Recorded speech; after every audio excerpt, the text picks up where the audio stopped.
Hello বন্ধুরা, তো ছেলে মেয়েকে নিয়ে সেদিন মার্কেটে গিয়েছিলাম। তো পুরো মার্কেটিং করার পর তারপর ওরা দুজন বললো যে আইসক্রিম খাবে, তো আইসক্রিম কিনে দেওয়ার জন্য নিয়ে গিয়েছিলাম। তো এটা হচ্ছে দেখো আমাদের তিন পাহাড়ের রেলওয়ে গেটের ভেতর পার্কিং। তো খাবার জিনিসের সব কিছুর স্টলগুলা এখানেই বসে। তো ওদের দুজনকে আইসক্রিম কিনে দেওয়ার পর তারপর পাশেই দেখলাম যে ফুচকার স্টল। তো ফুচকা দেখে তো মা মেয়ের খুব লোভ লেগে গেল। ফুচকা দেখে বল ফুচকা খাবো না, সেটা কি আবার হয়? তো আমি একা একা মার্কেটে গেলে কোনো দিন কিছু খাই না, যা নেওয়ার থাকে কিনে নিয়ে বাড়ি চলে আসি। কিন্তু ওদের দুজনকে নিয়ে গেলে না খাওয়ালে ওরা দুজন মানবেই না।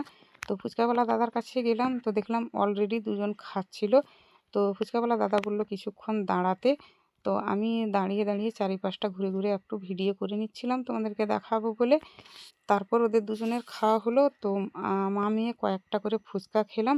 আমার ছেলে তো আর ফুচকা খাবে না, ও আইসক্রিম খেতে খেতে বায়না ধরলো যে রোল খাবে। তো আবার রোলওয়ালা দাদার কাছে চলে গেলাম। তো দাদা রোল বানিয়ে দিচ্ছিল। আর এই যে দেখো বাবু সাহেব দেখো আইসক্রিম খাচ্ছিল বসে বসে। আর এই যে আমার মেয়ে দাঁড়িয়েছিল, ওরা ভাবছিল যে আবার রোলটা কখন পায় হাতে যে খাবো।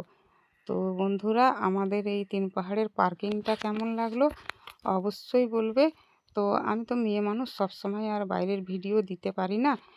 যাই হোক, বাড়ির ভিডিও দিই, আর সুযোগ পাই তখন বাইরের ভিডিও দিই। তো আমার এই ভিডিওটা ভালো লাগলে লাইক কমেন্ট শেয়ার করে এভাবেই তোমরা আমার পাশে থেকো। আর তোমাদের ভালোবাসায় যেন আমি উৎসাহিত হয়ে আরও সামনের দিকে এগিয়ে যেতে পারি। তো বন্ধুরা, সবাই ভালো থেকো, সুস্থ থেকো, সবাইকে বাই বাই।